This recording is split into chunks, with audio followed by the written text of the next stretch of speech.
ये कहानी एक अंधी लड़की की है जो शाम के अंधेपन से गुजरती थी। वो अपनी शादीशुदा जीवन को कैसे चलाती है। इस शाम के अंधेपन में उसकी शादी किस लड़के से हुई। एक शाम उसका पति बन के किसने उसके साथ। रोहित की उम्र शादी की निकली जा रही थी, लेकिन अभी तक उसकी शादी नहीं हुई थी। उसको एक अच्छी लड़की मिलना मुश्किल हो गया। जैसी वो लड़की चाहता था, उसको अपनी कास्ट में वैसी लड़की नहीं मिल रही थी। तब उसने अपनी कास्ट से बाहर शादी करने का फैसला किया।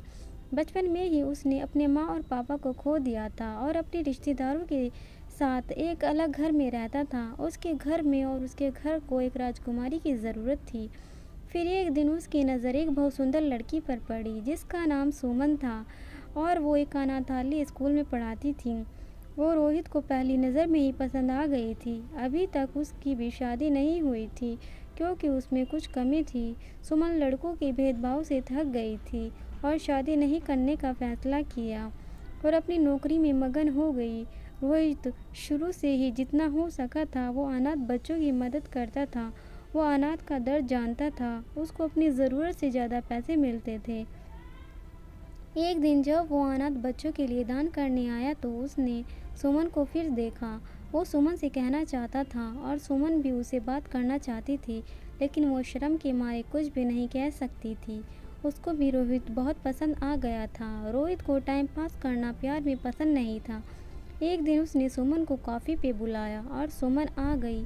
तब रोहित ने उससे शादी की बात करी, लेकिन सुमन ने ये कहकर मना कर दिया कि हम शादी नहीं कर सकते, हम अच्छे दोस्त हैं, आपको मेरे से अच्छी लड़की मिल जाएगी।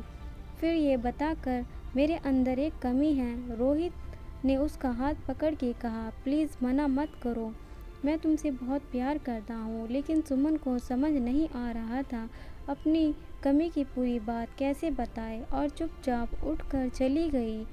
रोहित को लगा सुमन मजाक कर रही है। उसको सुमन का मजाक करना अच्छा नहीं लगा। तुम एक टीचर होकर झूठ बोल रही, अच्छी बात नहीं।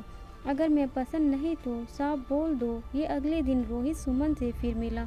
उसने सुमन से जब ये बोला तो सुमन उसकी इस सवाल पे रोने लगी। रोहित ने उससे पूछा, क्या परेशानी है, मुझे बताओ। अगर मैं पसंद हूँ तो बताओ, नहीं पसंद हूँ तो बताओ, तब भी मैं तुमसे शादी करूँगा। अगर पसंद हूँ तो मुझे। तब सुमन ने रोते हुए सब सच बता दिया। मुझे शाम में दिखाई नहीं देता। जो बात सुमन ने 4 साल से छुपा रखी थी वो रोहित को बता दी। सुमन कहने लगी, मैं शादी करके आपके जीवन में अंधेरा नहीं कर सकना चाहती। आपको मेरे से अच्छी लड़की मिल जाएगी, आप किसी से भी शादी कर लो।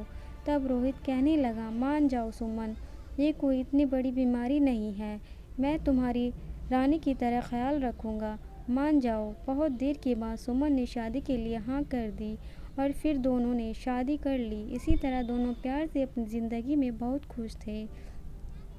रोहित सुमन का बहुत ख्याल रखता था, लेकिन इसकी शादीशुदा ज़िंदगी को किसी की नज़र लग गई। एक दिन सुमन के ऊपर एक वहशी दरिंदे की नज़र पड़ गई और उसको उसकी बीमारी के बारे में भी पता चल गया। एक दिन रोहित ऑफिस से जाने में लेट हो गया।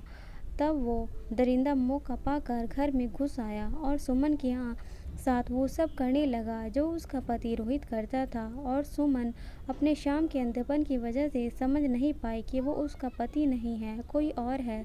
जब रोहित आया तो उसने पूछा, कौन आया था।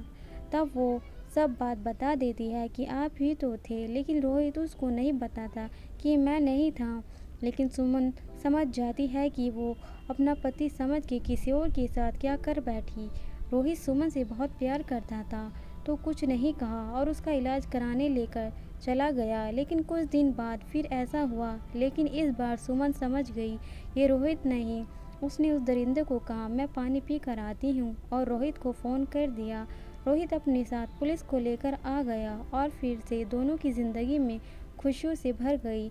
आपको मेरी ये कहानी कैसी लगी मुझे कमेंट करके ज़रूर बताना। आप मेरा नया परिवार हो, आप मुझे सपोर्ट ज़रूर करोगे। मैं आपके लिए ऐसी अच्छी अच्छी कहानियाँ लाती रहूँगी। धन्यवाद।